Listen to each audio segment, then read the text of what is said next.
আসসালামু আলাইকুম রহমতুল্লাহ। মোহতারাম, আপনার কাছে জানতে চাচ্ছি, আমার নাম জামিলা আক্তার। আমি যাত্রাবাড়ি থেকে প্রশ্নটি করছি। সম্প্রতি অন্য ধর্মের মানুষের সাথে ইসলাম ধর্মের ছেলে এবং মেয়েদের অবৈধ রিলেশনশিপের পরিমাণ বেড়ে গিয়েছে এবং সম্প্রতি সোশ্যাল মাধ্যমেও কিন্তু মাঝে মাঝে দেখা যায় যে হিন্দু ছেলের সাথে মুসলমান মেয়ের প্রেম অথবা মুসলমান ছেলের সাথে হিন্দু খ্রিস্টান বা অন্য ধর্মের মানুষের প্রেম এবং সোশ্যাল মাধ্যমে মাঝে মাঝে কিন্তু ছড়িয়ে যায়। এই বিষয়গুলো অমুসলিমদের সাথে একজন মুসলমানের এই ধরনের রিলেশনশিপ, বিয়ে শাদী, প্রেম ইসলাম অনুমোদন করে কি না? প্রশ্নগুলো ইম্পর্টেন্ট এবং শুধু ইম্পর্টেন্ট না, ভেরি ভেরি ইম্পর্টেন্ট। কেন এই ধরনের প্রশ্নগুলো আমাদের কাছে মাঝে মাঝে আসে? সমাজে যখন কোনো বিষয় খুব বেশি আলোচিত হয়, এই 4-5 দিন আগেও কিন্তু একটারে ATN বাংলা একজন সাংবাদিক ধরেছিল, কি যেন এর নাম সজীব নাকি। এরা জিজ্ঞেস করতেছে যে সাবলেট ছিল আর কি, মুসলিম মহিলার বাড়িতে, তো ওই মেয়ের সাথে তার রিলেশন তৈরি হয়ে মেয়ে বলতেছে আমার সাথে আজে বাজে কাজকামও হয়ে গেছে, এরপরে এই ছেলের মতো ভেগে গেছে। তো কোনো মুসলিমা নারীর সাথে কোনো অমুসলিম এভাবে রিলেশন বা সম্পর্ক করতে পারে কিনা? ইসলাম সম্পূর্ণরূপে এটাকে হারাম বলেছে। কি বলেছে? হারাম। হারাম কেমন হারাম? তার আগে একটা কথা বলি, এরকম ঘটনা যখন ঘটে, দেখেন, প্রেম বা এই যে অবৈধ রিলেশন, এটা কিন্তু পাক্ষিক না, এটা দ্বিপাক্ষিক বিষয়। অনেক সময় ছেলেরা আরেকজন মেয়ের সাথে সম্পর্ক করে, পরে ছেলে ভেগে গেছে, মেয়ে বলে যে আমার নষ্ট করে দিয়ে চলে গেছে। তো তুই গেছিলি কে ওখানে? কথা বলে না। তুমি গিয়েছিলা কেন সেখানে? একজন নারী যদি সুযোগ না দেয়, একজন পুরুষ কখনো তার কাছে ভিড়তে পারে না। তার মানে আপনি সুযোগ দিয়েছেন, সুযোগ দেওয়ার পরে তাকে সুযোগ করে দিয়েছেন, সে ওখানে গিয়ে আপনি যা করার তা করেছে। তো অমুসলিমের খালি বিচার করলে হবে না, মুসলমানগুলোরও বিচার করা উচিত, কারণ আপনি এই কাজ করেছেন কেন? এবার আসেন, দলিলে আসেন।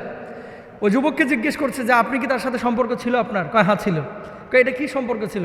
কয় এটা প্রেম সিস্টেম ছিল, মানে এটা আলাদা একটা সম্পর্ক। বলতেছে প্রেম সিস্টেম। নাউজুবিল্লাহ, জোরে বলেন একবার। ইসলামী শরিয়ায় প্রেম, ভালোবাসা, মহব্বত, মায়া এটা আছে কখন? বিয়ের পরে। বিয়ের আগে কোনো প্রেম নাই। প্রেম হবে বিয়ের পরে, ভালোবাসা হবে বিয়ের পরে। বাবা মার সাথে ছেলে মেয়ের সম্পর্ক থাকবে, ভালোবাসার সম্পর্ক। এবার আসেন, ইসলামী শরিয়ায় আল্লাহ সুবহানাহু ওয়া তাআলা পবিত্র কুরআনুল কারীমের মধ্যে কি বলেছেন? প্রথমত আল্লাহ সুবহানাহু ওয়া তাআলা দেখেন সূরা মায়েদার মধ্যে কি বলছেন। আল্লাহ সুবহানাহু ওয়া তাআলা বলছেন, ওয়াল মুহসানাতু মিনাল্লাযীনা উতুল কিতাবা মিন ক্বাবলিকুম ইযা আতাইতুমুহুন্না উজুরাহুন্না মুহসিনিনা গায়রা মুসাফিহিন। আহলে কিতাব কারা?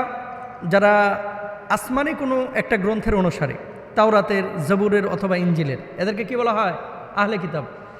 বর্তমান বিশ্বে আহলে কিতাবের প্রকৃত আহলে কিতাব খুঁজে পাওয়া মুশকিল। রাসূল সাল্লাল্লাহু আলাইহি সাল্লামের জামানায় পাওয়া যেত, কিন্তু এই জামানায় পাওয়া যায় না, কারণ এরা তাওরাতকে কাটছাঁট করছে, এরা জাবুরকে কাটছাঁট করছে, এরা ইনজিলকে কাটছাঁট করেছে, নিজেদের মতো কিতাবটাকে সুবিধা মতো ফিটিং করে দিয়েছে। এই জন্য আসল আহলে কিতাব মানে ইয়াহুদি, খ্রিস্টান, নাসারা, এরকম আসল আহলে কিতাব এখন পাওয়া যায় না। আহলে কিতাবদের সাথে বিয়ে করা যায় যাচ্ছে মুসলিম যুবকের, তবে সেই আহলে কিতাব বর্তমান বিশ্বে নেই।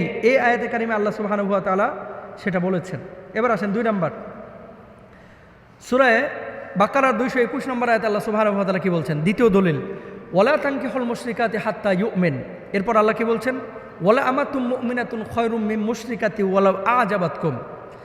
আয়াতের দ্বিতীয় অংশে দেখেন, ওয়ালা তুনকিহুল মুশরিকিনা হাত্তা ইউমিনু ওয়ালা আবদুম মুমিনুন খায়রুম মিন মুশরিকি ওয়ালাউ আজাবাকুম। তাহলে দলিল পাইলেন 3টা। কি বলছেন এখানে?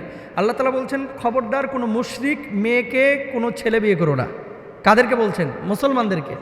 এরপর আল্লাহ তাআলা বলছেন যে খবরদার কোনো মুশরিকা নারী কোনো মুশরিক ছেলেকে বিয়ে করো না, মানে কোনো মুসলিমা নারী কোনো মুশরিক ছেলেকে বিয়ে করো না। আল্লাহ তাআলা আরও কি বলছে? ওয়ালা আমাতুম মুমিনাতুন খায়রুম মিন মুশরিকাতি ওয়ালাউ আজাবাতকুম।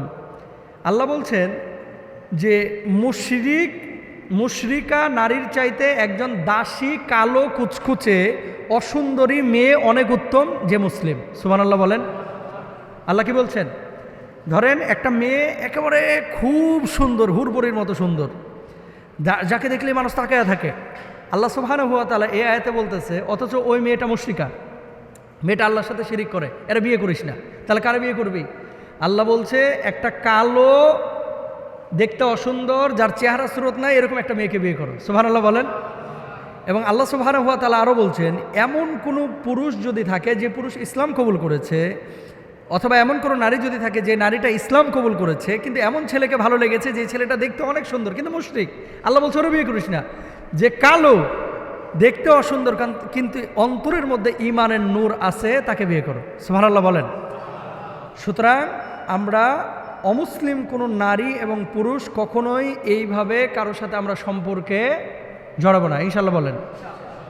ছেলে এবং মেয়ে মুরব্বী যারা আছেন, আপনারাও কিন্তু এগুলো কন্ট্রোল করতে হবে, যে কার সাথে মিশতেছে, কার সাথে যাচ্ছে, কার সাথে চলতেছে, কার সাথে ফিরতেছে, এই জিনিসগুলো কিন্তু খেয়াল করতে হবে। আল্লাহ তাআলা আমাদের সবাইকে বোঝার তৌফিক দান করুন।